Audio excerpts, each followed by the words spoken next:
En nombre de los estudiantes, del cuerpo docente de la Universidad de los Hemisferios, de las autoridades académicas, autoridades administrativas, le damos la más cordial bienvenida, señor alcalde. Gracias por aceptar esta invitación.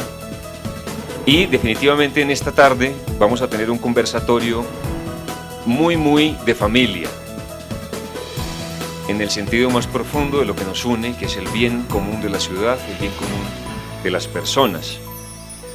Quiero invitar al doctor Alejandro Rivadeneira, rector de la Universidad de los Hemisferios, a que nos dé la bienvenida y el saludo correspondiente. Doctor Alejandro, bienvenido.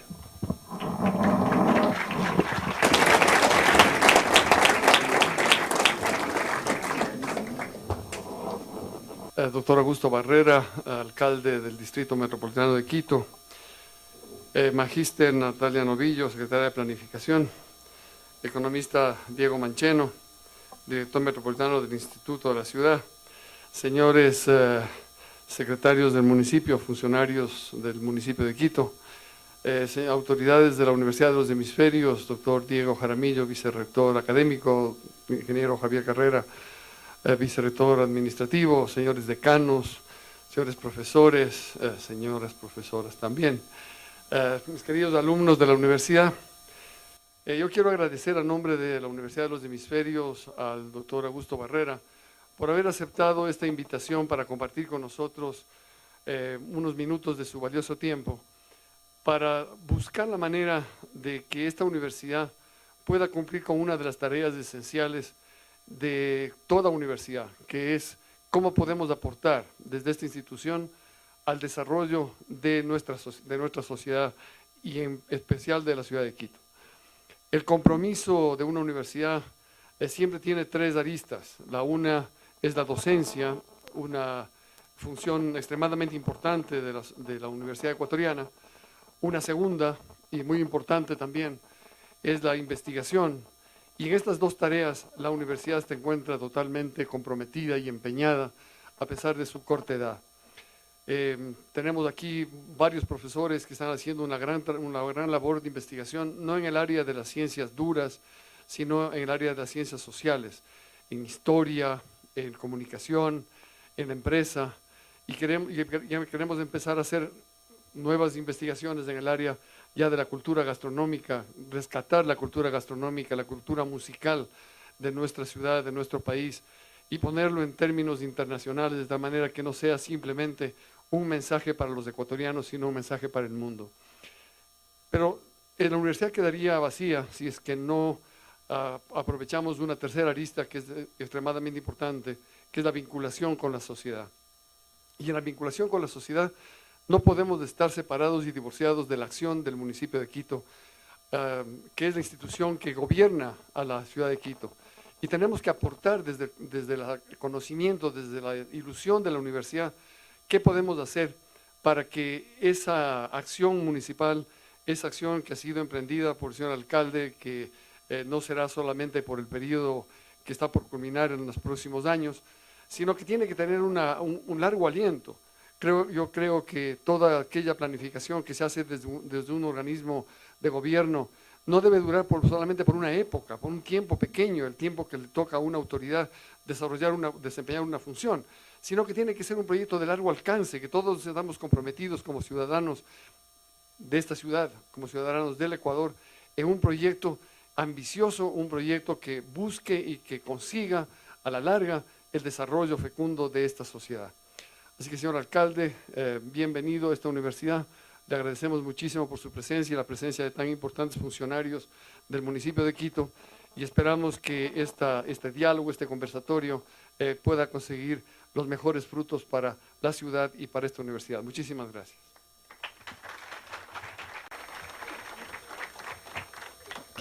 Quiero contarles que estamos transmitiendo en vivo por internet. Tenemos confluencia de redes sociales, Twitter y Facebook al tiempo, para que los ciudadanos también puedan participar. Sin embargo, ya hicimos una convocatoria previa de preguntas, ya tenemos las preguntas, pero que se enteren lo que está pasando en el conversatorio, ¿no? Muy bien, si alguien quiere tuitear, bien pueda, y si alguien quiere ingresar al canal de televisión, www.comunicacionudlh.edu.es. Ya creo que le entró un Twitter al profesor.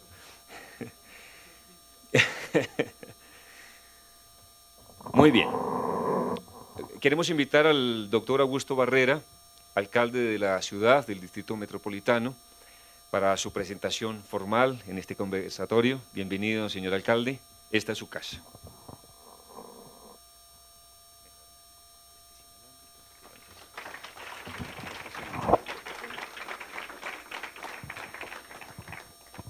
Buenas tardes. En primer lugar quiero agradecerles y decirles que estoy muy contento de estar aquí. Alejandro, muchas gracias por las palabras, a los señores docentes, sobre todo a ustedes, jóvenes, chicas y chicos, a los compañeros que nos acompañan del municipio. Yo soy un convencido de que seguramente muchísimo más que en el caso nacional, las ciudades y esta ciudad que está viviendo una transición compleja, requiere el esfuerzo de las mejores cabezas, de la gente de buena fe, de la gente que tiene valores, de la gente que puede aportar en ese proceso de construcción.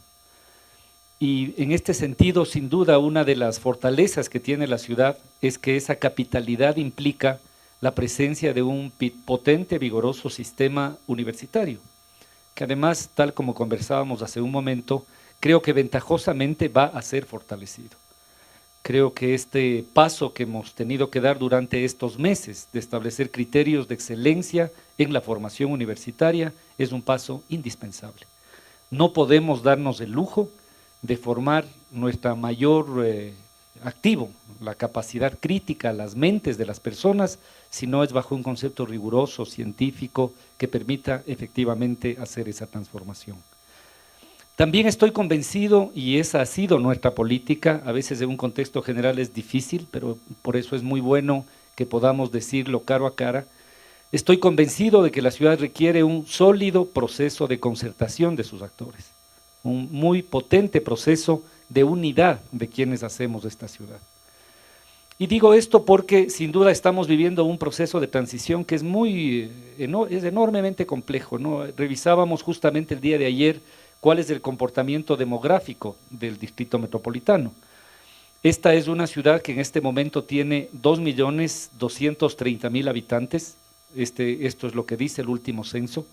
Si establecemos que prácticamente estamos conurbados con el norte de Machachi, porque los barrios del norte de Machachi nosotros les proveemos incluso de agua potable, el límite que tenemos con Rumiñahui y Sangolquí a veces es una calle, y prácticamente eso significa que tenemos una ciudad de 2,5 millones de habitantes.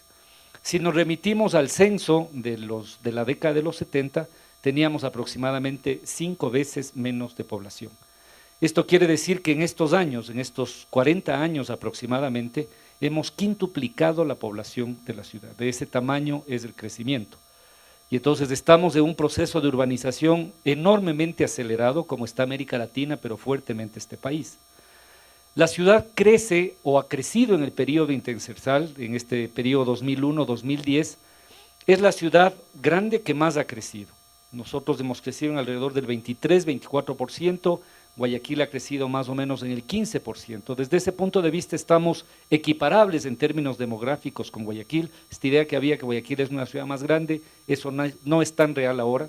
Las tendencias van a establecer que demográficamente nosotros seamos muy probablemente en el próximo lustro la ciudad más grande que va a tener el país y con una tasa de crecimiento significativa.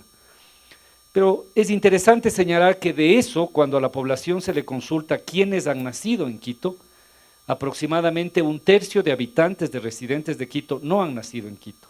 Y cuando uno pregunta por sus padres, estamos hablando de casi el 60%.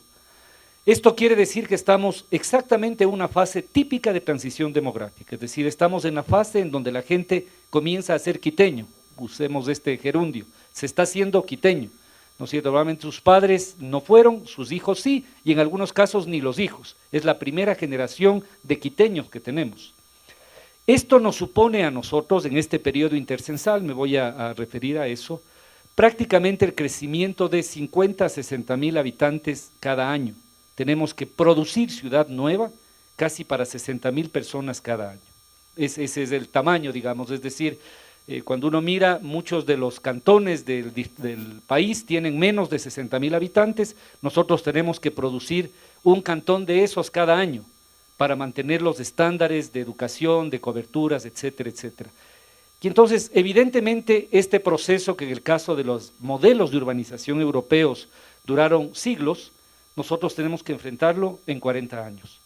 Y entonces la demanda y los desafíos que tenemos son gigantescos e implican transformaciones profundas en el territorio, en la movilidad, en la seguridad y un cambio profundo de patrones culturales.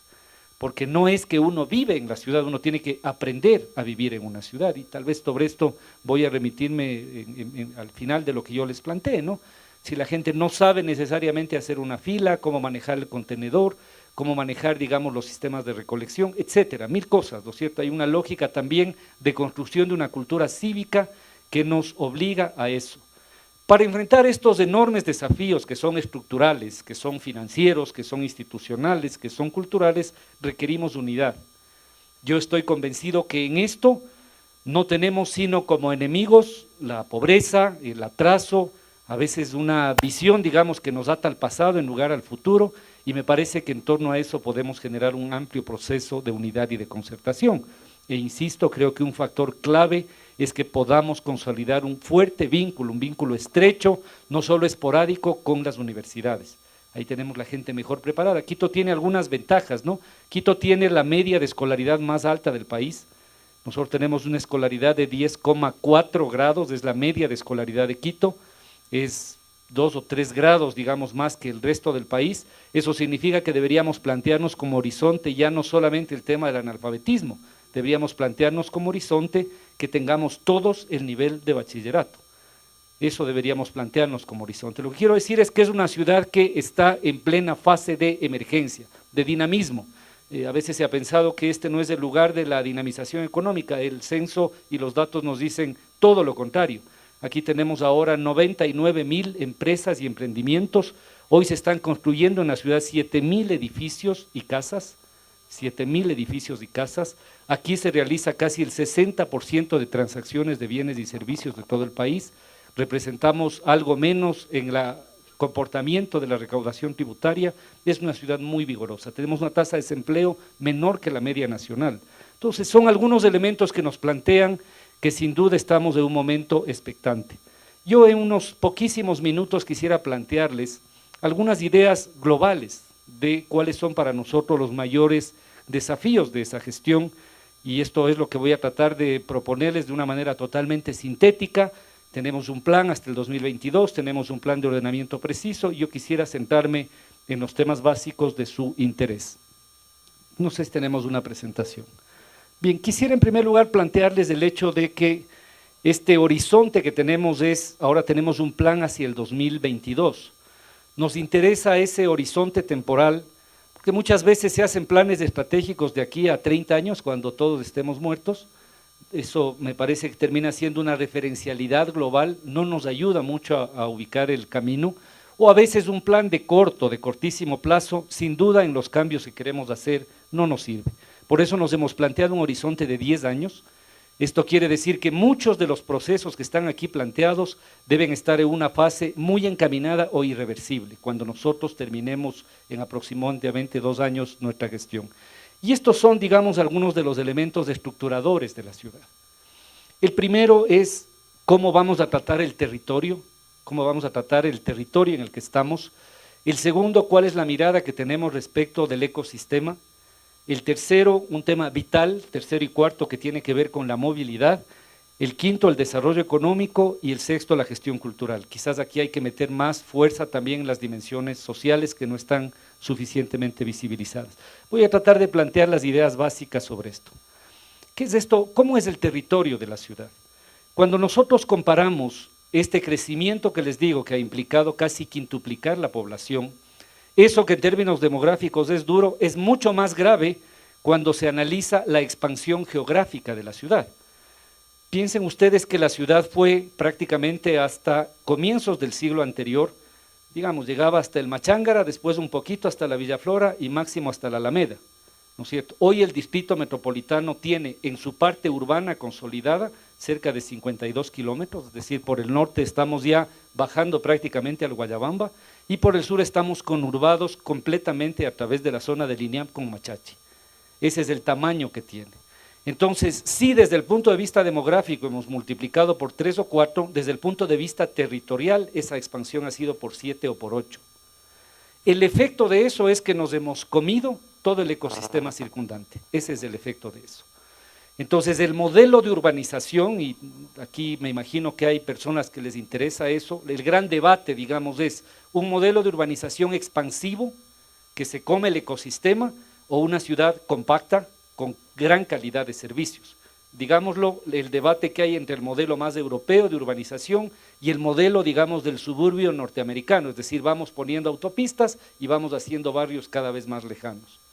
Nosotros claramente estamos optando por un modelo de una ciudad compacta, porque nos parece que el efecto desde el punto de vista ambiental es absolutamente devastador de un modelo que sea absolutamente agresivo con el ecosistema. Eso ha implicado que tomemos algunas decisiones que son duras, y yo cuando no me quieren por esas decisiones me parece bien que no me quieren. Una de ellas ha sido congelar el límite urbano, que es una decisión durísima, digamos, habían algunos desarrollos incluso de orden inmobiliario en toda esta zona del bosque que nosotros les hemos parado, porque nos parece que no podemos seguir con un crecimiento desordenado. Eso es una locura. La ciudad tiene todavía una oferta de terrenos baldíos a su interior, en algunos casos del 15, 20, 30%. Entonces es absurdo que tengamos huecos en la parte urbana consolidada y sigamos subiéndonos a las montañas. No sé si explico la idea, ¿no es cierto? Entonces el objeto es limitar el crecimiento de la ciudad y buscar un modelo consolidado al interior de la ciudad. Ese es el modelo que tenemos, ese es el modelo por el cual estamos apostando. Eso básicamente ha afectado dos tipos de intereses, digamos, el uno, sí, de algunos intereses inmobiliarios, y el otro, los traficantes de tierra, que están enojadísimos, porque antes había una categoría en este plan que se llamaba urbanizable, es decir, había una categoría urbano, urbanizable y rural. El urbanizable era siempre esta cosa medio gris, medio permisiva, en la que se hacía una urbanización y el municipio tenía que estar atrás haciendo el alcantarillado, la escuela, etcétera. Hoy ya no existe, hoy hay un área urbana y una que no es posible construir. Eso nos permite tener mano dura, digamos, en el sentido de la construcción de la ciudad. Y al interior de la ciudad, lo que nos parece vital es que tengamos un sistema de centralidades. Desde el punto de vista técnico, urbanístico, una centralidad tiene básicamente dos características. Una centralidad es un nodo, un lugar funcional, en donde tenemos paradas de buses, parques o equipamientos, unas centralidades del centro histórico, unas centralidades de la Carolina, unas centralidades del aeropuerto, me explico, esas son centralidades. Funcionalmente tenemos actividades de transporte, de comercio, etcétera, pero las centralidades son también simbólicas, son esos lugares, digamos, como la Plaza Grande y el centro de la ciudad, o como el Parque del Retiro, como la Plaza de Sol, o como el Central Park, esas son centralidades. Cuando hacemos ese análisis en el caso de Quito, tenemos una gran asimetría en la calidad de esas centralidades. Es decir, tenemos amplias zonas de la ciudad que no tienen una estructura de centralidades. Por ejemplo, todo el norte, no hay centralidades. Las centralidades de Quito son el macrocentro, son la centralidad de la Carolina y poco más, digamos, la centralidad que se ha constituido a nivel comercial a través de la expansión de centros comerciales. Nosotros estamos planteando la construcción de un sistema de centralidades. Entonces, el modelo de recuperación de bulevares, de plazas, de parques, implica la incorporación de esos como centralidades que le dan jerarquía al tejido urbano.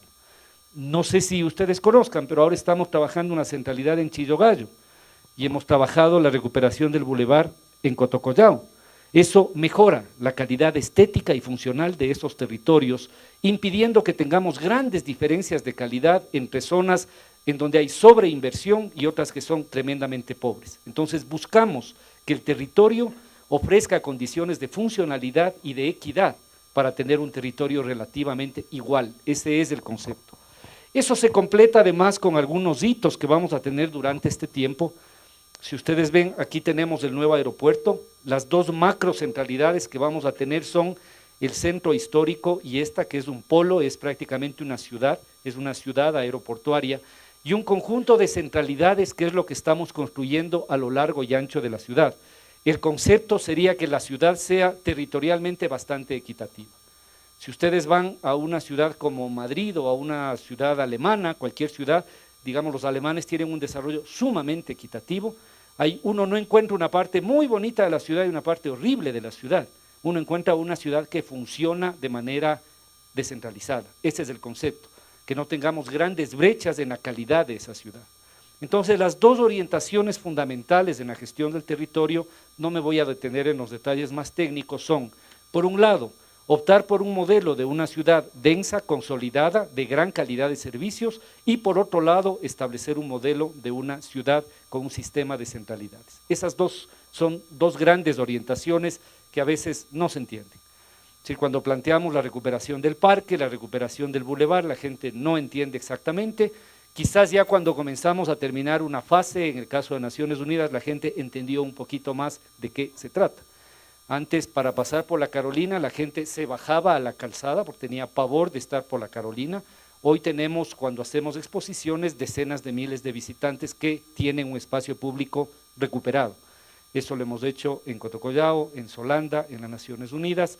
Vamos a hacerlo en varios lugares para recuperar precisamente esos como espacios de arte y cultura abierta. Ese es el concepto, que la ciudad se convierta en una galería urbana de arte. Es también incorporar un sentido estético a la producción de la ciudad. Sigamos, por favor. Esto ya les dije, así está en plan estructurado. Sigamos. El otro elemento para nosotros vital es la estructuración de un sistema de áreas verdes.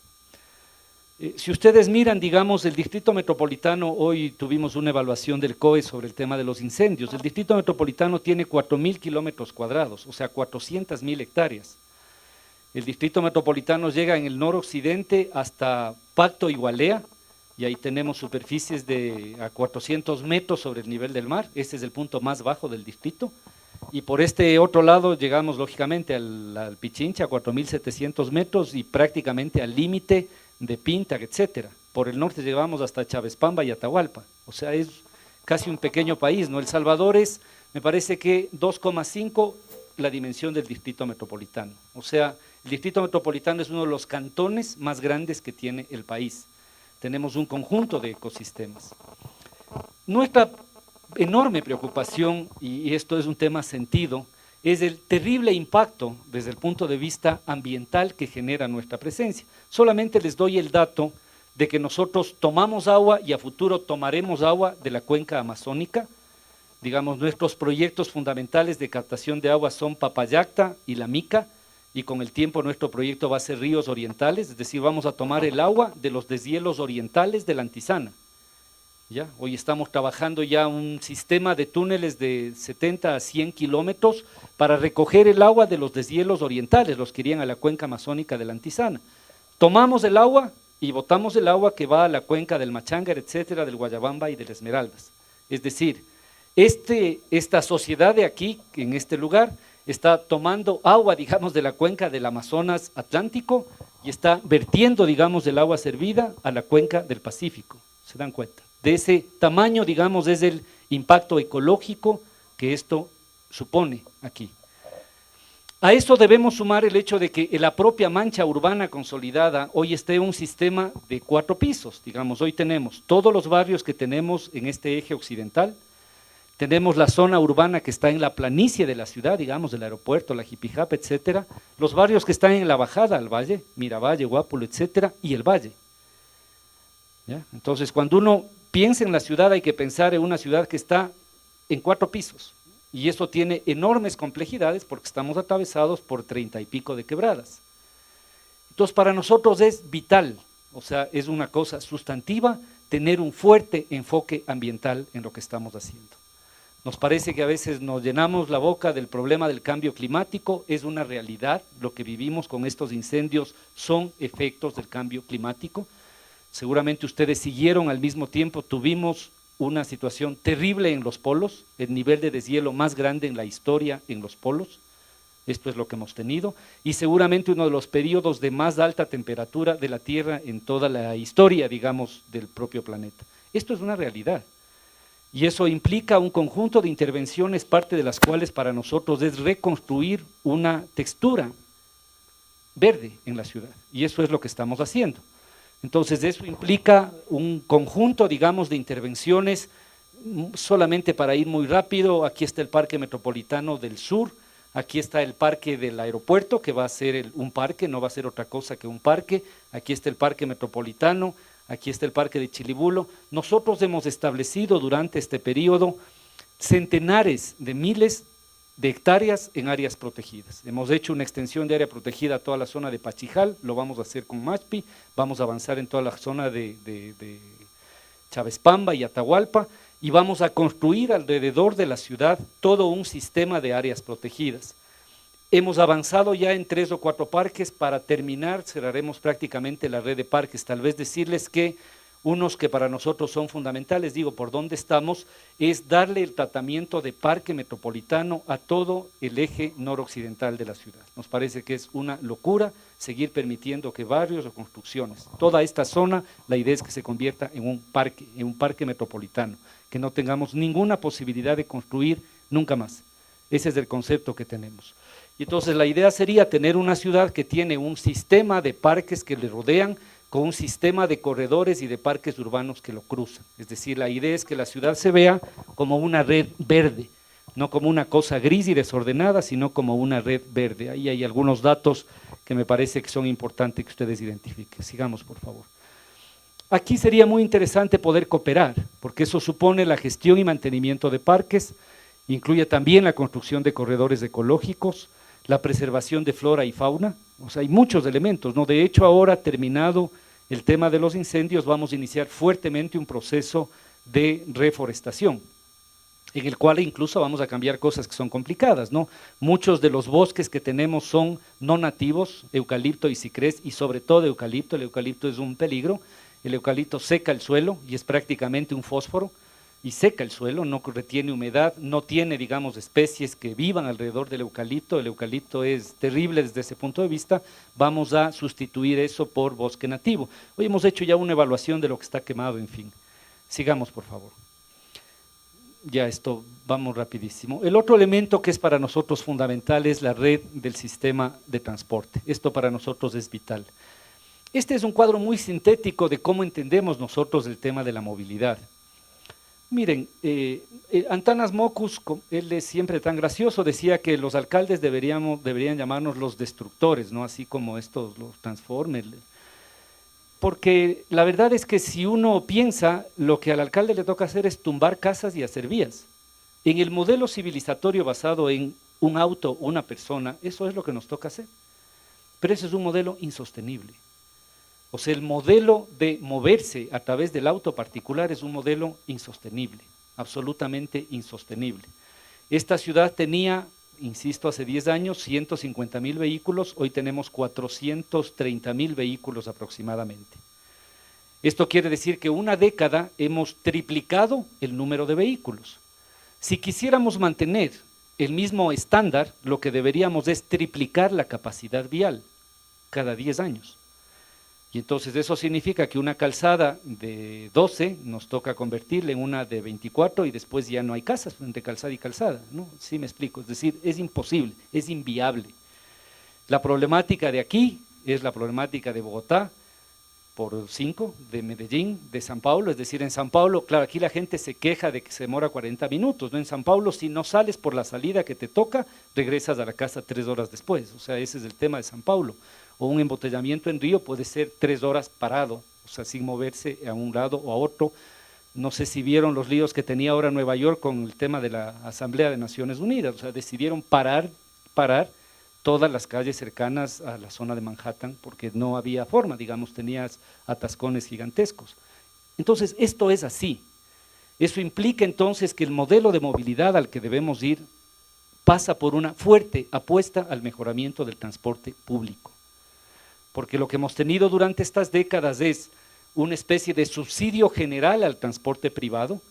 A partir de la crisis financiera la gente prefirió siempre tener un carro o a lo mejor tener depositado. Tenemos una gasolina brutalmente barata y tenemos todos los mecanismos que permiten que la gente se compre un auto. Y en cambio, ¿cuánto hemos invertido en transporte público? Poco o nada. Nosotros pensamos que esa no es la política adecuada y a veces es difícil explicar y que se entienda este elemento. Entonces, nuestro concepto es una movilidad de transporte público estructurada en esos 3 subsistemas que son el metro, el subsistema de corredores troncalizados y el de buses convencionales, y darle mucha fuerza también a lo que es la movilidad no motorizada. Esto para nosotros es sumamente importante. Esto está ya estructurado en nivel de ordenanza, les voy a comentar en qué punto estamos en cada uno de esos niveles. Sigamos, por favor. Esta es la red de movilidad que la ciudad está construyendo. Tal vez muy rápidamente, esta línea negra es el trazado del metro. El metro en este momento tenemos ya las ingenierías en detalle entregadas por la empresa pública de Metro Madrid. Estamos haciendo el cierre financiero de la fase 2 y seguramente iniciaremos la construcción del metro en noviembre de este año, un par de meses. O sea, esto no es que alguna vez vamos a construir, estamos en pleno proceso, en la recta final del proceso constructivo. El metro va a suponer realmente una transformación radical en el patrón de movilidad de la ciudad, radical. Si seguramente casi todos han tenido la oportunidad de viajar en metro, eso modifica totalmente la dinámica de movilidad de la ciudad. Tiene implicaciones enormes desde el punto de vista ambiental, tiene implicaciones enormes en la recuperación del espacio, tiene implicaciones claves en la recuperación de la productividad de las personas. Nosotros hicimos el estudio de movilidad más grande que se ha hecho aquí en la ciudad, hicimos 80,000 encuestas de movilidad, que no es si le gusta el carro, no, es un estudio de casa por casa. Entonces tenemos una matriz modelizada del comportamiento de movilidad. Para que ustedes se hagan una idea, una persona que vive en Carapungo puede llegar a emplear aproximadamente 3 horas de su vida al día en moverse. O sea, 3 horas diarias en moverse en cualquier actividad. Y entonces cuando uno multiplica eso, o sea, es seguramente largo más que lo que pasa con el esposo o la esposa, con toda seguridad, digo despierto, muchísimo más que lo que seguramente le dedica a leer, a jugar o a estar con sus hijos. O sea, es un tema gravísimo, gravísimo, porque además es una calidad de tiempo muerto, ¿no es cierto?, desastroso. Eso multiplicado por productividad de las personas es una millonada. Uno de los primeros estudios que hicimos fue la factibilidad económica del metro y el retorno social, digamos, del VAN, el TIR y el VAN social que tiene es gigantescamente eficiente. Este metro en su línea 1 va a comenzar aquí, que es Quitumbe, y va a terminar en la cabecera sur del aeropuerto. Tiene 15 estaciones y tiene un sistema de corredores horizontales que le vincula prácticamente con toda la ciudad. El metro va a tener 15 estaciones, el tiempo que uno se demora desde Quitumbe hasta el Labrador es de 34 minutos, o sea, uno se atraviesa la ciudad en 34 minutos con 15 estaciones, es un metro totalmente subterráneo, no es que el metro va a estar ni en superficie ni peor todavía arriba. Esa es una discusión muy larga que tuvimos con la gente de Metro Madrid y con el propio componente urbano. Es una locura que uno le ponga a una ciudad una especie de cicatriz por la mitad de la ciudad. No puedo pasar el centro histórico, no puedo pasar la Plaza Grande o San Francisco con un metro arriba, somos patrimonio, tenemos que hacerlo por debajo. No puedo tener levantada la ciudad. Ustedes saben que los primeros metros, el de Londres o el de Nueva York, que ya cumplieron 150 años, o sea, porque cuando yo oigo que la gente dice no hemos de poder, les prometo que me da un poco colerín. O sea, los metros de Nueva York y de Londres se hicieron hace 150 años, o sea, no hace 15, no hace 150 años. Y pasan debajo de ríos y por quebradas, Manhattan es roca y pasa por debajo, o sea, el desarrollo tecnológico no plantea, les digo con franqueza, que aquí el Machángara sea un gran problema, o sea, no es un gran problema, ni la Lagunita, no sé qué, no son grandes problemas. Eso es perfectamente superable desde el punto de vista tecnológico. Pero lo que es importante es que el metro está estructurado en un sistema de transporte. Entonces, muy rápidamente está el metro, pero ustedes van a ver aquí todos los sistemas que hemos ido avanzando bastante, ¿no? Este es el corredor suroriental, este corredor ahora comienza en esta zona, antes era, y aquí termina en la parte de la ecovía, ¿no? Esta es la ecovía que ahora está empatada al corredor suroriental, este es el suroccidental y este es el corredor de la prensa. Este es el sistema de corredores. Entonces el metro hay que entenderlo como una columna vertebral que está empotrado en un sistema. La idea es que el sistema va a permitir que el 92% de quiteños tenga una estación del sistema a menos de 4 cuadras. Ese es el concepto. El 92% de quiteños va a tener una parada del sistema, del metro o del BRT o del bus a menos de 4 cuadras. Esa es la potencialidad que tiene la construcción del metro. El metro se va a construir, como les digo, desde estos meses. La construcción del metro, y en eso efectivamente eso no hay cómo hacer en magia, el metro se demora más o menos 32 meses en su proceso constructivo. y algunos pocos meses más en su puesta en operación, es un proyecto fuerte. ¿Cuánto dura el metro después de eso? Seguramente un siglo o dos o lo que fuera, después haremos la línea 2, la 3, la 5, la 10, las que sean. Lo que es importante es hacer. Ese es el concepto que tenemos desde el punto de vista de la movilidad.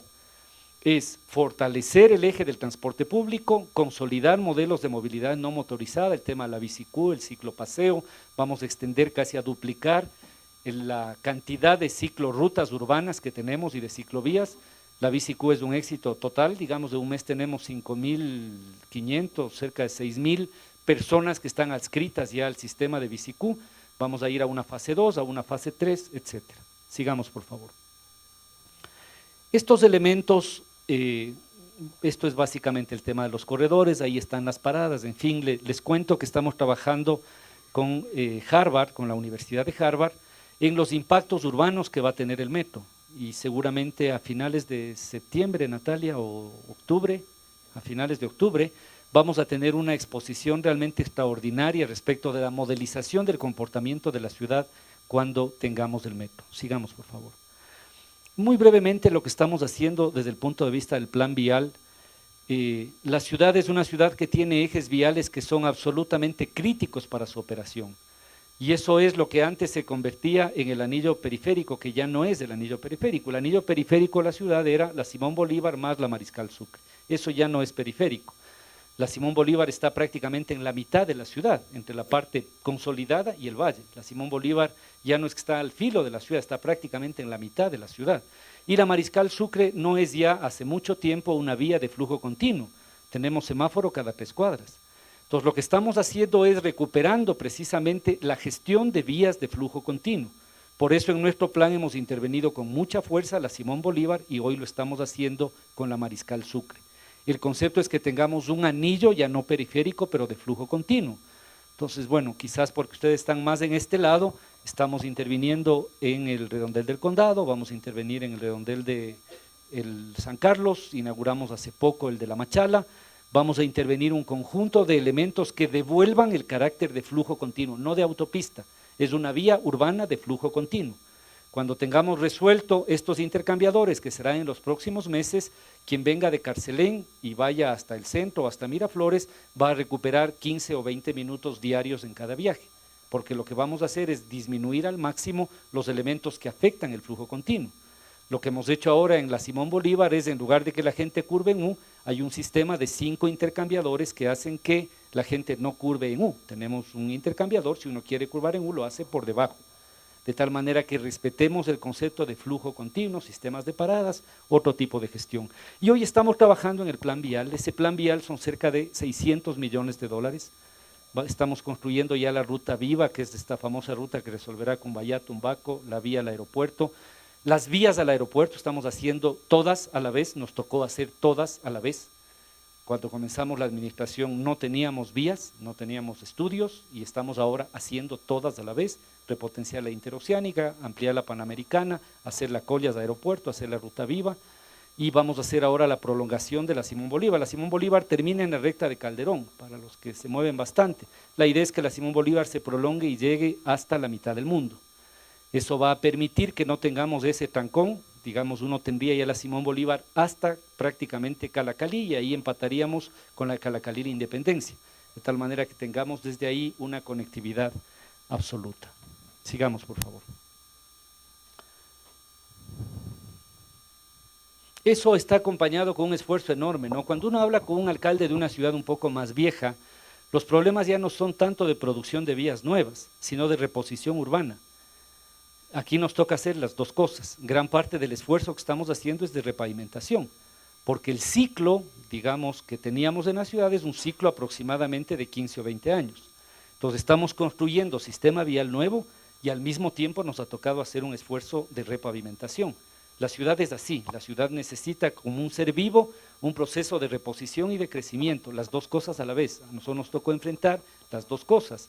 Hemos repavimentado cerca de 800 kilómetros, esto es ida y vuelta Quito-Guayaquil, quizás en esta zona, digo, por lo que es más cerca, la Brasilia, la Machala, la Prensa, la Amazonas, estamos repavimentando con enorme esfuerzo, porque la repavimentación implica incidir en la dinámica cotidiana de la ciudad. No es verdad que hay cómo hacer eso en la noche y en el día todo pasa, no es así. Nos toca trabajar día y noche para que los ciclos de la repavimentación puedan constituirse adecuadamente. Sigamos, por favor. Bien, un elemento para nosotros muy importante tiene que ver con el desarrollo económico. Nosotros no consideramos ni de lejos que la expectativa de la ciudad es una ciudad de burocracia y de bonos de la pobreza. Esto puede ser un poco duro, pero nosotros pensamos que esta es una ciudad de gente emprendedora. Esto nos parece vital y nos parece clave que integremos precisamente ese concepto en el desarrollo de la ciudad. Es una ciudad con el mayor nivel de profesionales, con un mercado interno bastante importante, y por eso nos interesa fomentar. Ahí están algunos de los elementos que estamos planteados. Nos interesa posicionar a Quito como capital, como región, desarrollar los elementos de competitividad sistémica y fortalecer todos los niveles de economía grande, mediana y pequeña economía. Eso para nosotros es fundamental. Nos parece que además este es el momento. Tenemos una cantidad importantísima de jóvenes que van a incorporarse al mercado laboral en los próximos 5 o 10 años, ¿no? Esta es una ciudad que más que el resto está viviendo la transición demográfica que vivieron Europa o los Estados Unidos en los 70s. Si las familias ya no tienen, obviamente no 8 hijos como hace un siglo, pero tampoco 4, tienen 2 o 1. Esto significa que ya no somos una pirámide poblacional, nos estamos pareciendo cada vez más a un rombo, ¿ya? La franja etaria más importante ahora es la de jóvenes, digamos de 15 a 29. ¿Ya? Eso es, digamos, los economistas llaman eso el bono demográfico. Implica que una gran cantidad de gente trabajando es lo que vamos a tener en el transcurso de estas 2 o 3 próximas décadas. Eso tiene una gran potencia desde el punto de vista de lo que la sociedad puede hacer. También tiene un gran desafío en el sentido de la generación de empleo, por ejemplo. Es decir, si la gente no se emplea, sale de la universidad, no se emplea en 2, en 3, en 5 años, ya la cosa es complicada. Entonces supone enganchar precisamente la dinámica y el perfil de producción profesional a las intervenciones sustantivas que como ciudad vamos a hacer.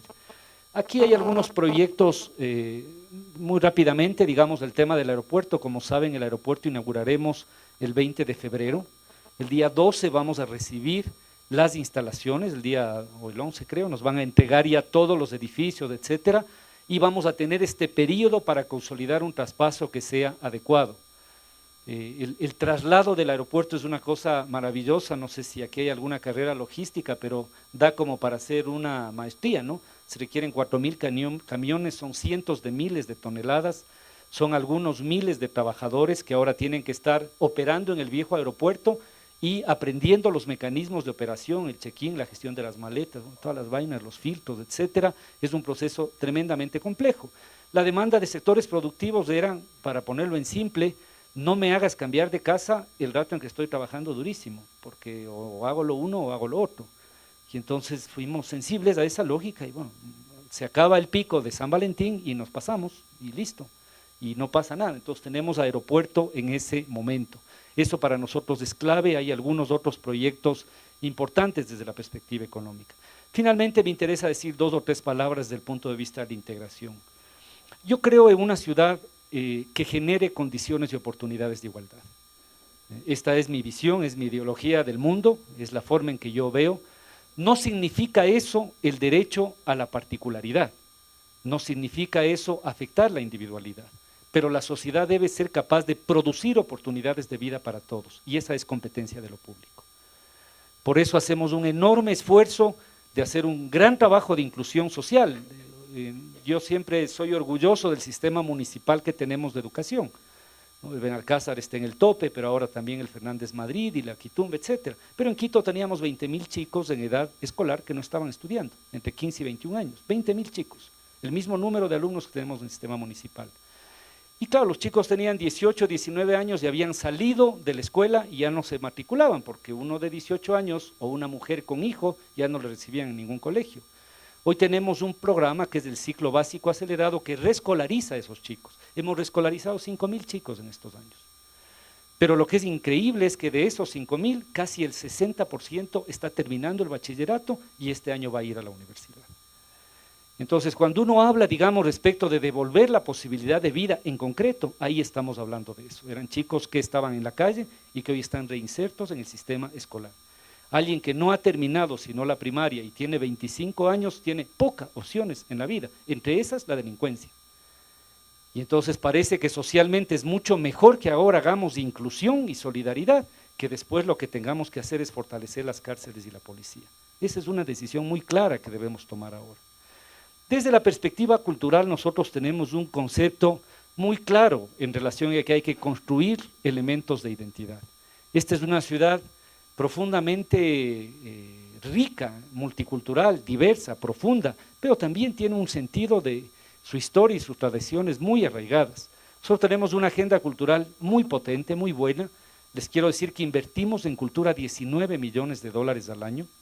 Nuestra agenda cultural nos coloca prácticamente en el top de las ciudades de América Latina, pero estamos decididos a ampliar la oferta y la diversidad de producción cultural. Esto nos parece clave.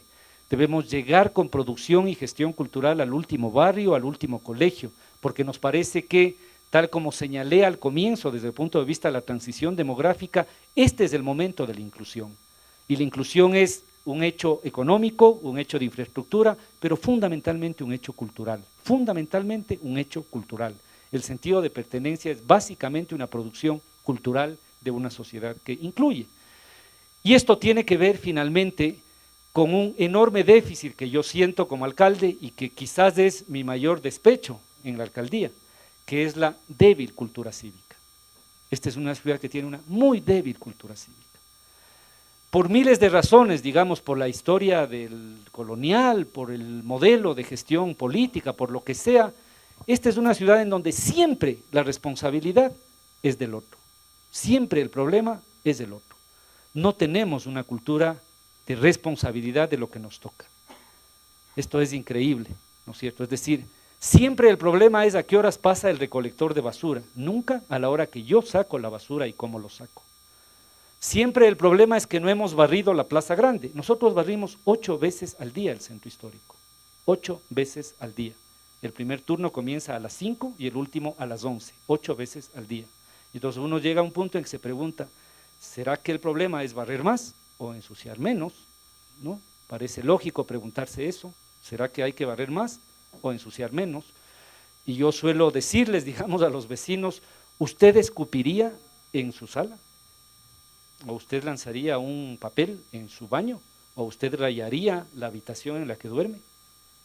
Ese mismo concepto es para la ciudad, exactamente ese mismo concepto. Y entonces es indispensable hacer una profunda transformación de la cultura cívica. Ese me parece que es el gran desafío, porque la exigencia que tenemos en construir este sueño de ciudad, ciudad ecológica, de movilidad sustentable, próspera, es transformar los patrones culturales para que seamos capaces de construir y de usar equitativamente esa ciudad. Espero no haberles cansado en esta brevísima concentración de las ideas fuerza. Muchísimas gracias, señores.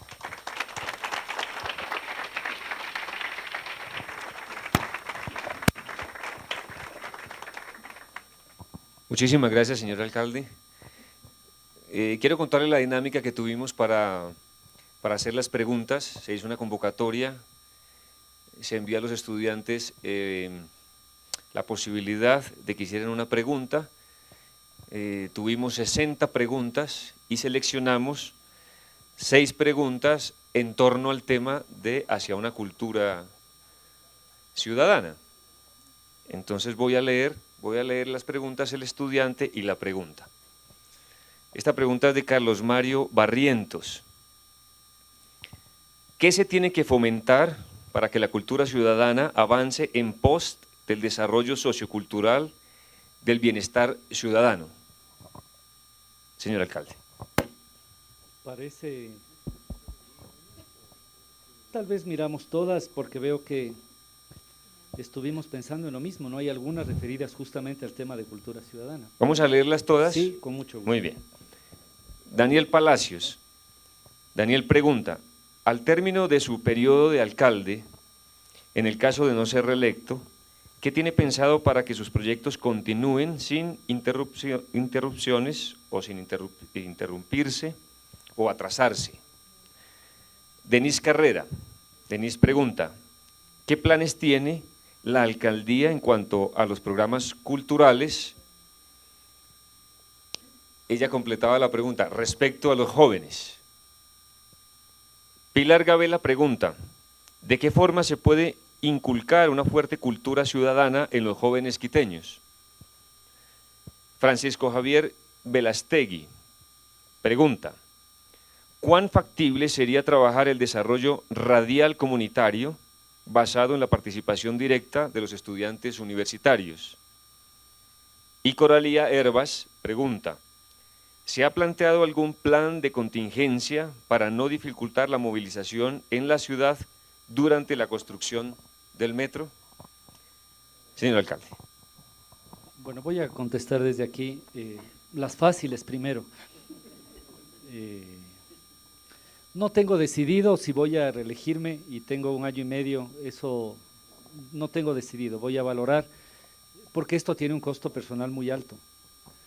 Esto tiene un costo personal muy alto. Sin embargo, soy plenamente consciente de lo que le ha ocurrido a este país. Miren, un proyecto como el metro, les voy a contar 2 o 3 historias que seguramente sabrán ustedes, ¿no? En Lima, acaban de inaugurar una cosa que no es exactamente el metro, digamos, es un tren urbano, ¿no? Fue una de las últimas cosas que hizo el presidente saliente, Alan García. ¿Ustedes saben cuándo comenzó a construirse eso? En la primera administración de Alan García. Es decir, hace aproximadamente 15, 16 años, casi 2 décadas, ¿no es cierto? Ustedes saben que nosotros tenemos un sistema hidroeléctrico que básicamente tenía en Paute, pero su complemento Mazar, la durabilidad del proyecto. Y entonces cuando se planificó Paute, la idea era hacer Paute y Mazar. El tema es que solamente se hizo Paute y Mazar se está haciendo prácticamente 30 o 40 años después. Uno de los enormes problemas que nos ata a una condición de subdesarrollo, es una palabra fea, pero hay que decir, es la imposibilidad de darle continuidad a esas intervenciones estructuradoras. Y ahí es gravísimo, digamos, que esas intervenciones estén sometidas al ciclo político, porque en hacer estudios de un metro, ¿no? y creo que aquí hay una carrera de leyes, ¿no es cierto? Deben haber leído la ley de contratación pública, ¿ya? Que no es el peor de los mundos, antes era peor, pero a ver, para que yo pueda llegar a tener los estudios del metro debo, 1, hacer un proceso contractual para diseñar, ¿no es cierto?, los estudios de factibilidad, hacer esa licitación, eso se demora más o menos 3 meses, que alguien gane y adjudicar, tener los estudios de factibilidad y sobre esa base contratar las ingenierías finales. Si ustedes ponen eso en términos de cronograma, los estudios corriendo en 3 o 4 años, corriendo, sin que se caiga. Un proceso contractual teniendo los estudios para ya iniciar la construcción se demora 5 o 6 meses en el cierre financiero y el estudio termina en la ingeniería en detalle y la construcción del metro que se demora 3 o 4 años. Todo el ciclo demora fácilmente 8 años. Y entonces si vamos a refundar todo desde el comienzo cada 4 años, no hay manera. O sea, simplemente no hay manera. Ese es un tema vital. Por eso, independientemente de la decisión que yo tome, espero terminar mi gestión haciendo que estos proyectos estén en una situación irreversible. Irreversible. Es decir, que a nadie se le ocurra que, bueno, ahora sí vamos, que a mí no me gusta tanto el color del metro, ahora le vamos a poner a cuadritos y entonces otra vez volvemos 20 años. No, la idea es que estén en una situación irreversible, para que terminen de hacerse, para que se hagan. Ese sería el concepto. De una vez termino con esta idea. Los modos constructivos del metro, el metro va a tener 22 kilómetros, con los fondos de saco de túnel son 23 kilómetros y va a ser totalmente subterráneo. Esto quiere decir que no vamos a tener la ciudad levantada, porque ya oigo, digamos, algunas preocupaciones de que vamos a tener la ciudad levantada. No vamos a tener la ciudad levantada, vamos a utilizar básicamente 3 métodos constructivos. Un método constructivo que se llama entre pantallas, cut and cover, que es haces el hueco, tapas y la ciudad sigue funcionando. Ese es un tramo final en el sur. El grueso del metro se va a hacer con técnica de tuneladoras. Las tuneladoras van por debajo, son prácticamente una fábrica de hacer túnel, es una fábrica muy segura de hacer túnel, la gente ni ve, es decir, la gente ve cuando entra y cuando sale, no ve nada abajo. Una tuneladora va a entrar por el aeropuerto y la otra seguramente en Solanda. Esas tuneladoras van a salir en el centro. Y la parte más crítica del centro vamos a hacer con método minero, que es el método en el cual el país tiene una excelente experiencia, que es el método belga o minero, que es semi-manual, digamos, ¿no? Que es un método que se va a emplear en el centro básicamente por la delicadeza que supone, porque vamos a pasar debajo de San Francisco, debajo de la Plaza Grande, etcétera. Esos son los métodos constructivos. Las estaciones vamos a hacer con un modelo de pantalla. Prácticamente no requerimos expropiaciones, la mayor parte de estaciones son en parques o en plazas, eso es una maravilla. Probablemente nos toque hacer, y estamos cerrando prácticamente, tuvimos que expropiar algo para las cocheras en Quitumbe, eso está prácticamente cerrado, y me parece que expropiamos una casa en el centro, porque no vamos a hacer en el centro una parada afuera, sino que vamos a hacer dentro de una casa para no dañar la arquitectura del centro. Entonces vas a salir de la Plaza de San Francisco a una casa, y esa va a ser la estación. Entonces no vamos a tener ningún tipo de efecto, entonces no vamos a tener un problema en la construcción del metro. A ver, esto de la radio comunitaria a mí me parece que es sumamente importante desde dos perspectivas. Uno de los elementos, digamos, en esta transición demográfica más complejos es una especie de, digámoslo así, masificación y simplificación de los mecanismos de comunicación. Yo creo que eso empobrece mucho a una sociedad. Yo soy una persona que creo mucho en la capacidad reflexiva de cada persona. Yo creo muy profundamente en la libertad individual y en que uno deba tener las armas para reflexionar sobre las cosas. Y me parece que todas las iniciativas que hagamos para que la gente tenga esas herramientas es válido. Una de esas es precisamente desarrollar un conjunto de mecanismos de comunicación alternativa y eso es cada vez más posible.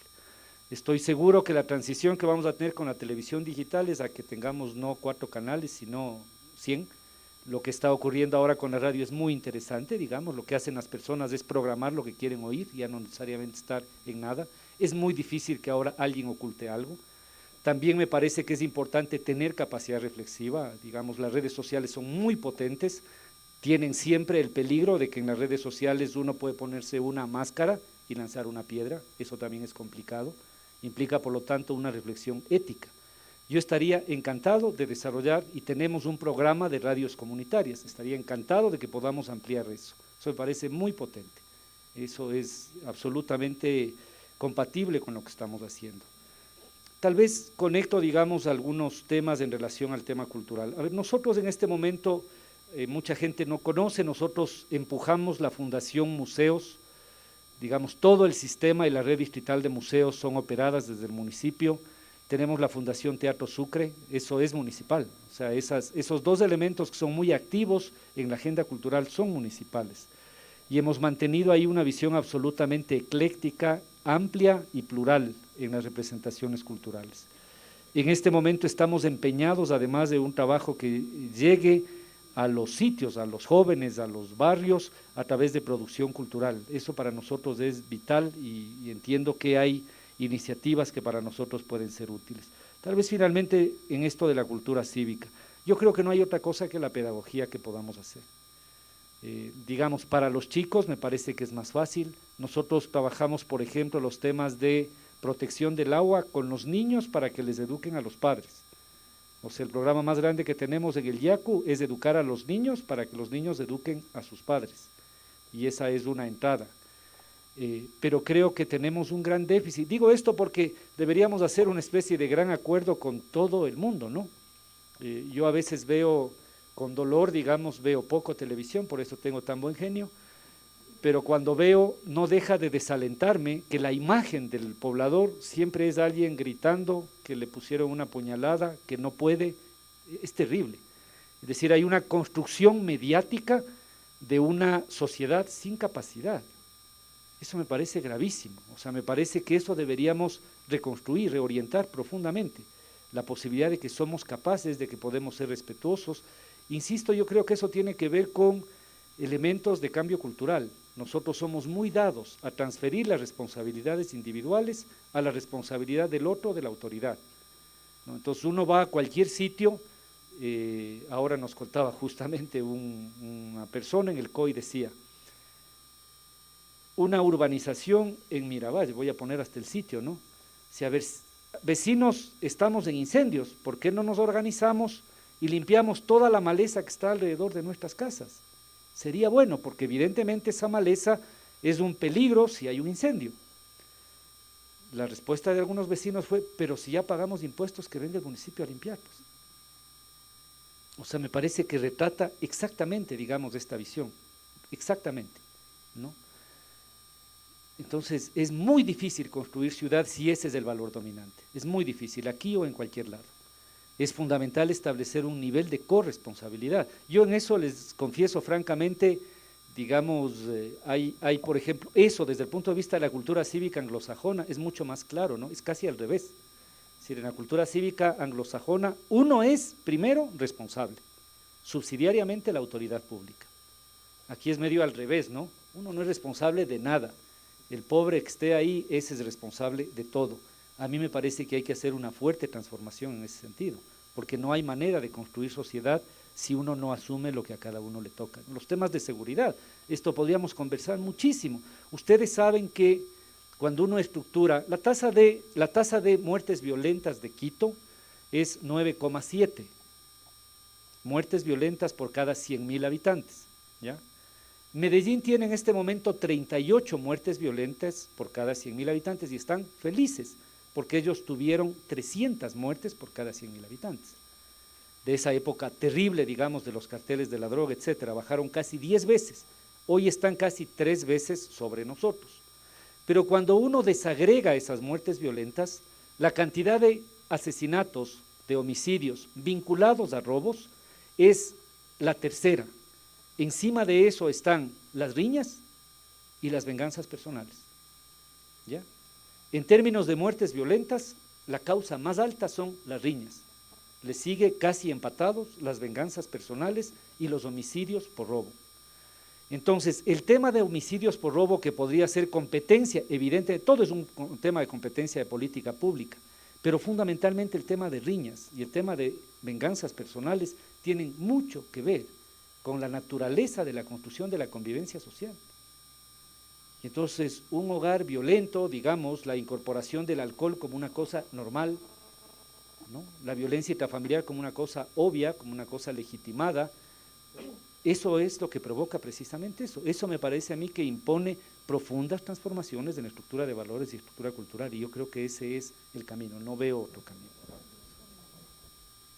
Muchísimas gracias, señor alcalde.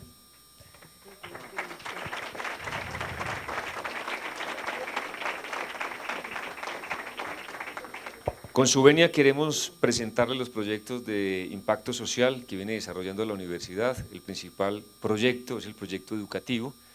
Para eso queremos invitar al vicerrector académico, el doctor Diego Alejandro Jaramillo.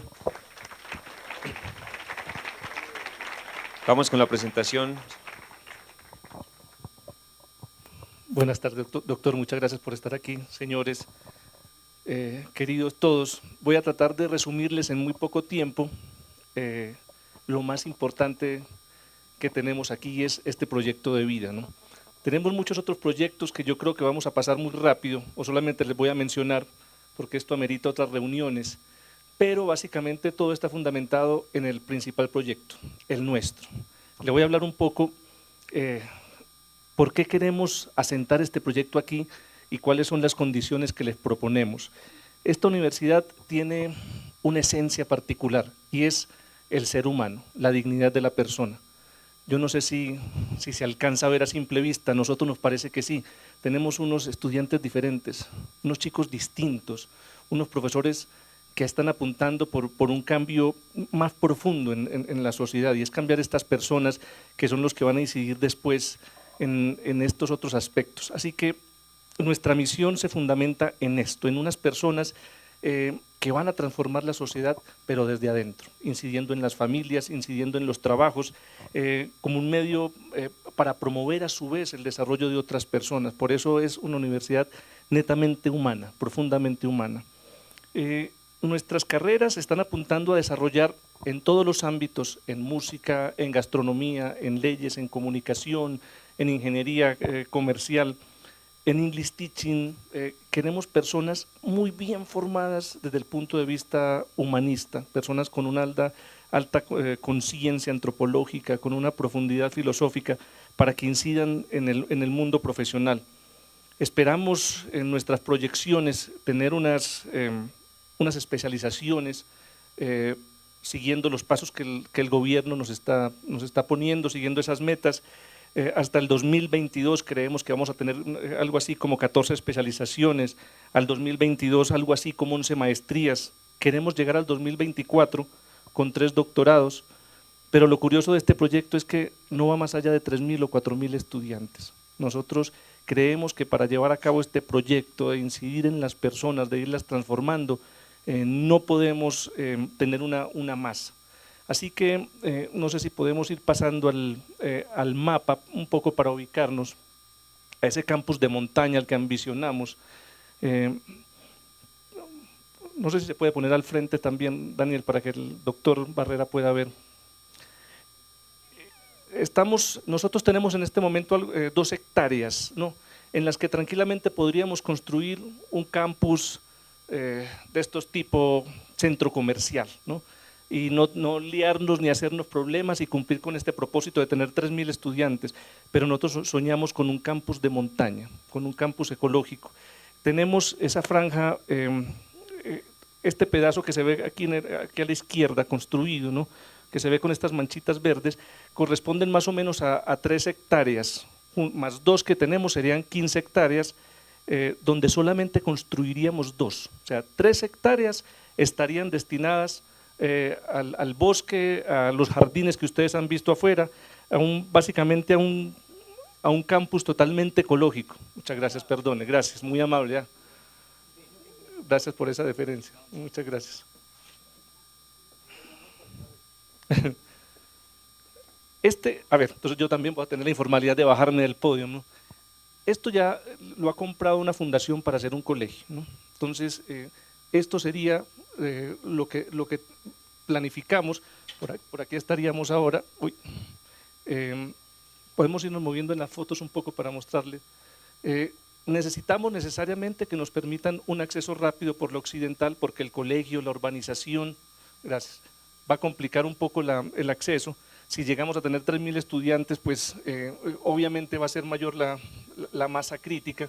Entonces, un acceso por lo occidental rápido, igual que tienen estas urbanizaciones, que no impide el tráfico, y empezar a repartir dentro de esas 15 hectáreas solamente 2 construidas con edificios máximo de 2 plantas, en algunos casos como en la biblioteca, como el edificio central, pero con un aspecto colonial, ¿no? Esto que tenemos ahorita es aprovechando unas construcciones que ya existían, ¿no? Esto era una fábrica de abono, y lo que estamos haciendo es aprovechar temporalmente el bloque, ¿no? Los estamos adaptando, pero queremos incidir realmente en esta área. Nos convertiríamos en guardianes de los bosques, como con un sentido de pertenencia superior, además con un campus autosustentable. Queremos aprovechar el agua lluvia y tener un tratamiento especial con las aguas hervidas, tener energía solar, ¿no? Que realmente estemos incidiendo en ese cambio que todos estamos buscando. Arriba estamos planificando las áreas deportivas y creemos que en un trabajo conjunto, en un proyecto bien desarrollado, podemos incluso incluir a estas comunidades que están muy cercanas. Hace poco hicieron un relleno en un sitio vecino y quedó a un salto, ¿no?, la universidad.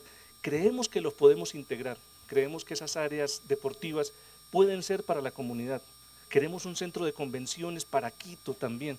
Nosotros tenemos unos proyectos muy lindos en gastronomía, por ejemplo. Estamos ayudando al barrio Osorio y a unos niños de los Niños de María.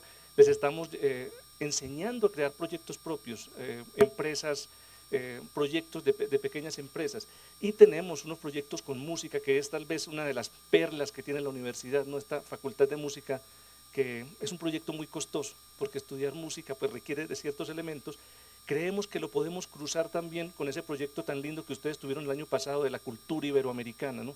Creemos que el año entrante puede ser el año de la música, Quito como capital musical, porque nos ha dado muy buenos resultados. Un proyecto muy lindo en los Niños de María también. Nuestros estudiantes van y les dan clases, aprovechando que a estos chicos les habían regalado unos instrumentos. Además hemos visto pues cosas notables. Por ejemplo, estos niños que están en el coro, que están en la orquesta, son mejores estudiantes, tienen más seguridad. Entonces nosotros creemos que desde un auditorio, desde este centro de convenciones, pero también lanzándonos en un proyecto cercano desde el año entrante con ustedes a las comunidades de Quito, podemos llegar a formar orquestas, a formar coros, a hacer un simposio de música internacional, porque uno de nuestros ideales es la cultura propia, la cultura local. Queremos rescatar esas recetas antiguas y ponerlas en alto nivel, queremos que la música nuestra esté al lugar en el que le corresponde, pero para eso necesitamos que esto se convierta en un proyecto factible, ¿no? Comprometiéndonos nosotros a vincularnos en esa parte de ese parque sin destruir el bosque, integrándonos como ustedes ven con jardines, y porque esto tiene que ver exactamente con nuestro ideal, ¿no? Una universidad de montaña, un campus ecológico básicamente está ligado con la persona, ¿no? Que estos muchachos no se sientan prisioneros dentro de unas paredes, sino que se sientan libres, que sientan el viento, que sientan el sol, porque es una delicia verlos pues, en el día, cómo realmente la comunidad se integra a este campus, ¿no? a este verde. No sé si podemos pasar de una vez los otros proyectos rápido, un poco para mostrarles solamente el título y los objetivos, porque yo creo que esto es tema de una conversación más larga, ¿no? Mencionaba usted los museos, bueno, alfabetización digital, entonces, claro, estamos todos rodeados de las redes sociales, todos tenemos acceso a internet, o la mayoría de los habitantes tienen acceso en un locutorio desde la casa, pero realmente no están preparados para este tema, ¿no? Hay temas de carácter moral, de carácter familiar, que hay que manejar con mucho cuidado, que necesitan capacitarse. Aquí hemos hecho ya varias capacitaciones abiertas al público, y vienen las señoras y se asombran de lo poco que conocen del Facebook, ¿no? O del Twitter, y teniendo hijos adolescentes. Sigamos, sí, pasemos. Mi amigo el parque, que es crear una cultura donde la gente se comprometa a cuidar los bosques, de concientizar a las personas, de enseñarles del cuidado, de hacer unos proyectos de culturización y de concientización urbana para que las personas, temas de la basura, temas de cuidado, temas de respeto, temas de convivencia sean manejados, ¿no? Pasemos. La educación de audiencias, pues que la gente aprenda a tener criterio, pero esto requiere un proceso, ¿no? Esto no se hace de la noche a la mañana, ni es un póster, ni es una propaganda, es un proceso donde creemos que se puede llegar a muchas más personas, ¿no? Sí, sigamos. Los guardianes de la montaña, que no solamente queremos vincularnos con este bosque que ya consideramos nuestro. Cuando nos preguntan cuál es la dirección de la universidad, nosotros decimos que está entre el Pichincha y el cielo, ¿no? Y queremos seguir estándolo. No existe, bueno, en fin, falta de integración con refugiados. Tenemos otros proyectos con chicos que han pertenecido a pandillas o han estado en problemas de drogas. Creemos que los mismos jóvenes, utilizando ese lenguaje cercano, los pueden reintegrar. Voy muy rápido, pero lo que quiero es mostrarles que tenemos una carpeta, un abanico tan grande, ¿no? que es de cultura, que es de aporte, que es de transformación, ¿no? Mujeres que necesitan crear proyectos autosustentables porque tienen hijos, porque no los pueden dejar solos, porque necesitamos que las madres pasen más tiempo con los niños para poder incidir en ese proceso de culturización, pero necesitan proyectos sustentables también. Necesitamos generar pequeñas empresas, la cultura del trole, ¿no? Por parte de los usuarios, desde aquí, desde estas facultades de comunicación, de psicopedagogía, cuántas cosas podemos hacer, ¿no? Cuántas ideas buenas pueden salir, porque estamos encantados de pertenecer a esta comunidad, de escuchar los proyectos de la ciudad de Quito. Yo soy parte de esas generaciones curiosas que usted decía, ¿no? Yo soy de otro carácter, yo soy extranjero que se siente quiteño, así que habría que ponerlo en otra categoría, ¿no? Prevenir es vivir, incipiente cultura de prevención de desastres entre las comunidades, ¿no? O sea, la gente solamente ahora con los incendios se dieron cuenta de lo cerca que estaban de las casas, y ahí se empezaron a preocupar, porque los incendios se veían de lejos, ¿no? Se está quemando un bosque, pero cuando el bosque que está quemándose es el que tengo detrás de la casa, ahí se me preocupaba. El barrio de la luz, culturas de convivencia pacífica en los barrios y en las comunidades, que los menores mejoren sus condiciones de vida, que haya más tolerancia, más que haya más… creemos que a través de la cultura se puede lograr todos estos proyectos de convivencia pacífica. La música, por ejemplo, es una de las formas más interesantes de que un muchacho aprenda a trabajar en equipo. Cuando se toca en una orquesta, se tiene conciencia de lo que es realmente el trabajo en grupo. Primero el peatón, ¿no? Que uno pueda tomar una bicicleta o venirse trotando al trabajo o a la universidad sin el temor de ser atropellado, de crear esas culturas. Los niños de María, que ya les mencioné a ustedes, que es uno de nuestros sueños, nos hemos dado cuenta cómo a través de la música, a través de la cultura, uno puede transformar un corazón, uno puede transformar un niño resentido, un niño con problemas, en una persona capaz de aportarle a la sociedad, de darle felicidad. Y este último proyecto, yo me voy a tomar el atrevimiento de llamar a un exalumno nuestro, porque ya está graduado, el licenciado Esteban Herrera, para que les muestres en 2 minutos cuál es tu proyecto de grado. Es una tesis completa, pero él trabajó sobre la creación de un monasterio, de un museo en un monasterio. Entonces, en 2 o 3 minutos, Esteban les va a contar. Buenas tardes, señor alcalde, con todos los presentes, buenas tardes. Bueno, este proyecto busca 6 objetivos en concreto. El primero es exponer los ornamentos litúrgicos que se han guardado en este lugar con el fin de que los visitantes conozcan su uso e historicidad. El segundo objetivo es enseñar objetos de orfebrería litúrgica explicándolos desde 2 perspectivas: sus usos en el ritual católico y sus características como piezas artísticas museables. El tercer punto busca inferir en que los objetos de menaje de casa que encontramos en este monasterio son parte de la vida de las madres, y a través de esto se pretende evidenciar cómo es la vida de una monja de claustro. El cuarto objetivo busca inculcar en los visitantes que este monasterio fue en primera instancia la casa de Santa Mariana de Jesús, quien es la primera santa ecuatoriana y tuvo un rol fundamental para el Ecuador. El quinto objetivo es educar en temas históricos a través de la inclusión de una sala de la memoria histórica en el museo, en la que se explique los orígenes de la Orden de los Carmelitas, la vida de Santa Teresa, quien fue la reformadora de la Congregación del Carmelo, y su relación con la ciudad de Quito, y además de la fundación del Monasterio del Carmen Alto. Y finalmente, el sexto objetivo busca incentivar el conocimiento en historia del arte, a través de la exposición de la pintura de caballete y de las piezas de imaginería que posee este lugar. En conclusión, este proyecto ofrece mostrar tanto patrimonio tangible como intangible, y lo interesante del mismo es que se lo hará in situ, es decir, dentro del monasterio, por lo cual, de realizarse, se constituiría en una excelente arma pedagógica y en un significativo foco de interés turístico dentro del Distrito Metropolitano de Quito. Muchas gracias. Gracias, Esteban. Esteban es graduado de Gestión Cultural y nos apasiona que los chicos ya empiecen a buscar eso que precisamente nosotros estamos tratando de plasmar en ellos. Así que esto es un portafolio completo, ¿no? Pero algunos de ellos ya están en marcha, ya los estamos trabajando, necesitamos apoyo para trasladarlos a otros sitios, a otras comunidades, necesitamos apoyo para que ellos crezcan, y de antemano le digo que nosotros estamos dispuestos a trabajar de mano con el municipio. Muchas gracias. Muchísimas gracias, doctor Diego. Queremos invitar al señor alcalde a que nos dé las conclusiones, una ruta, una carta de navegación. Adelante, señor alcalde.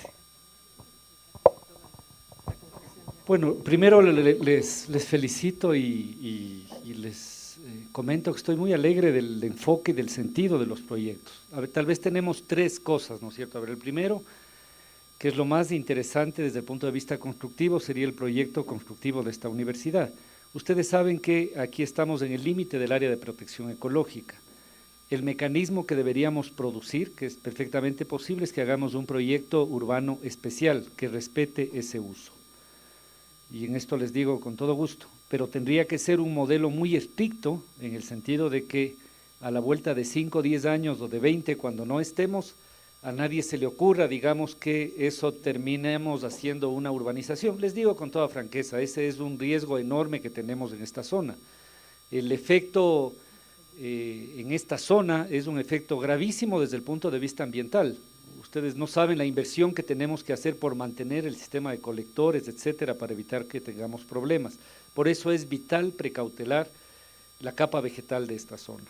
Entonces podríamos ponernos a trabajar y a un proyecto que pueda tener unos porcentajes absolutamente controlables de edificación, un tipo de arquitectura que no sea agresiva y claramente una delimitación de áreas absolutamente verdes, y podríamos atar eso a un proyecto de guardianes del bosque. O sea, ese podría ser un modelo, y ahí lo que habría que hacer es tener ya un equipo conjunto que trabaje en esa dirección, lo presentamos al Consejo, no le veo dificultad. Les quiero comentar que nuestra aspiración sería tener efectivamente una especie de límite natural. Incluso estamos pensando, puede ser un poco duro, poner rejas en gran parte de este eje del bosque noroccidental. O sea, realmente marcar un límite para impedir el crecimiento excesivo de esta zona. Entonces podríamos atar, digamos, el planteamiento constructivo con un proyecto de guardianes del bosque, y sería maravilloso que nos ayuden a establecer un modelo de gestión social del bosque. Nosotros ahora tenemos el modelo del parque metropolitano, por ejemplo, ¿no? Que es un modelo más de operación del parque a partir de guardianía, etcétera. Pero, por ejemplo, en Chilibul estamos haciendo un modelo de gestión con los barrios, incluso de guardabosques que están conectados a los barrios, que nos ayudan a cuidar, etcétera. Entonces eso podríamos perfectamente avanzar. El último proyecto es una maravilla y está totalmente en nuestra línea. Nosotros hemos tenido, creo que, una relación inusualmente buena con la curia y con las congregaciones del centro histórico. Hemos logrado durante estos 3 años abrir 2 de los claustros, el uno estuvo cerrado 3 siglos y lo hemos abierto. Y eso es sobre 2 constataciones, digamos la una, y quizás algunos de ustedes conocen. A veces miramos más la belleza arquitectónica de la fachada hacia afuera. Lo que uno tiene adentro a veces es, no a veces, casi siempre, más hermoso que lo que tiene como fachada. Es decir, lo que hay dentro de la Merced o del Carmen Alto, del Carmen Bajo, son cosas maravillosas. Con todo gusto podemos comenzar a trabajar ese proyecto sin ningún problema. Ustedes conocen el día ayer, anteayer, hemos firmado un convenio con otra universidad privada, con la UDLA. Les vamos a entregar en comodato por 50 o 100 años el San Lázaro. Ellos van a desarrollar en esa zona un modelo, digamos, de sede de la universidad. Al lado de eso, donde era la vieja cárcel 2, vamos a tener ahora un instituto de especialidades, más bien de orden tecnológico. Entonces vamos a transformar esa como una zona universitaria de museos, etcétera. Entonces ese proyecto perfectamente lo podemos hacer. De una vez podemos ya marcar interlocutores, ¿no? Sobre el primero te tocaría a ti, René. Sobre el segundo, más de conservación, tal vez tú, Miguel, y conectar con el IMP. Del resto de proyectos de proyección, me parece que tal vez podríamos elegir 2 o 3 en función de una agenda. Creo que debemos hacer una relación productiva, fértil, digamos, no fecunda, eso me parece que es importante. De los que están planteados a mí me interesan muchísimos, digamos, desde el tema de la formación de audiencias y de públicos, eso es una cosa muy fuerte, muy buena, podemos articular con algunas cosas que tenemos, pero nos ayudaría muchísimo también estos temas de promoción de saberes y actividades con los niños, eso para nosotros es un tema clave. Entonces podríamos agendar ya, tal vez no abarquemos demasiado, 2 o 3 proyectos en los que podamos concentrarnos, de tal manera que tengamos ya una agenda concreta, ¿no es cierto? Es decir, a ver, vamos a trabajar el proyecto de la nueva universidad, el tema del Museo del Carmen y el tema de estos 2 proyectos de gestión, que nos permite incluso establecer un mecanismo de evaluación de la relación. O sea, concretemos en eso y empujemos eso. Quiero pedirles de una vez ayuda, vamos a iniciar la reforestación. Yo les pido, ahí necesitamos que nos ayuden en términos de un liderazgo social, manos. Estaba pensando que nos distribuyamos un poco la ciudad. Queremos sembrar probablemente unos 600 o 700 mil árboles en esta temporada, eso es muchísimo.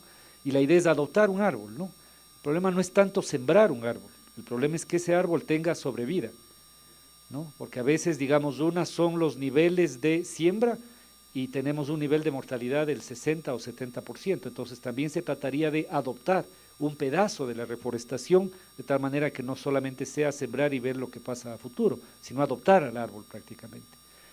Yo estoy muy contento, realmente satisfecho, les agradezco mucho este tiempo que hemos tenido y yo les ratifico mi compromiso de que avancemos en esta dirección. Les insisto, Esta es una alcaldía que cree en que nos tomemos las manos, en que tengamos fuerza, en que enfrentemos los problemas. Tenemos muchísimas cosas en común, vivimos en el mismo lugar, tenemos una matriz cultural, somos gente honrada, buena, de valores, no tenemos por qué no trabajar de una manera conjunta. Les agradezco muchísimo por la atención y por los elementos productivos que salen de esta reunión. Muchísimas gracias, Alejandro.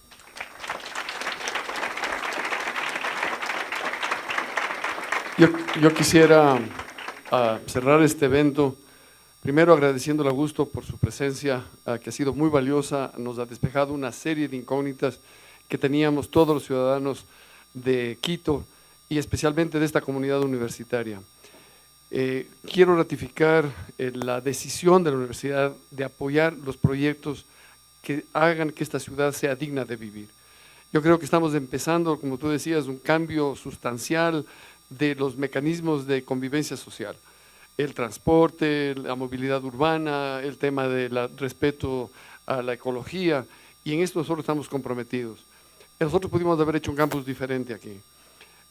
Cuando empezamos en el año 2004, la ordenanza municipal permitía aquí construir 35% en planta, 3 pisos. Y nosotros decíamos, eso es una locura, porque eso es comerse el espacio verde. Nosotros tenemos en este momento ocupado alrededor de 15% del área y todo el resto lo hemos sembrado nosotros, hemos cuidado a las plantitas, al pasto, a los árboles, excepto unos pocos que han estado aquí como ya tradición histórica, una palmera, unos arbolitos ya antiguos, han sido propios de este terreno, pero los nuevos son sembrados por nosotros con muchísimo cariño porque creemos que la importancia del contacto de la juventud con la naturaleza. ¿Por qué no aprendemos a respetar la naturaleza? Porque no hemos tenido contacto con la naturaleza. Hemos tenido contacto con el asfalto, con el cemento, con el vidrio, con el hormigón, pero el contacto con la naturaleza hace que la gente sea diferente, que la gente ame el lugar donde vive, el sitio, ese terruño donde uno ha crecido, ¿no? Y yo creo que lo importante es que todos podamos apoyar estos proyectos del municipio. Y que lo podamos aportar desde la universidad en lo que sea posible. Hemos venido trabajando ya con Eduardo desde hace algún tiempo, hemos trabajado en unos proyectos con Quito y con Emaceo, que ha sido una experiencia extraordinariamente gratificante y enriquecedora para la universidad. No sé si para Quito y para Emaceo ha sido enriquecedora, pero para nosotros ha sido muy enriquecedora saber que podemos trabajar con el sector público, porque a nosotros nos interesa que se sienta la vinculación de la universidad con el sector público, porque el sector público no es enemigo del sector privado, por lo menos esa es nuestra visión de lo que debe ser la política del país. Hacer el país juntos, no importa con qué color de ojos tengamos o qué mirada nosotros podamos tener con respecto a distintos hechos de convivencia social.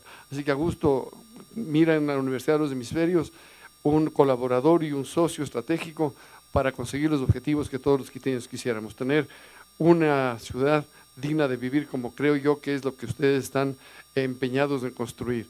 Y creo que también podemos hacer un compromiso, que nosotros quisiéramos que, para que no nos olvides, hacerte una entrega de 2 símbolos de la universidad.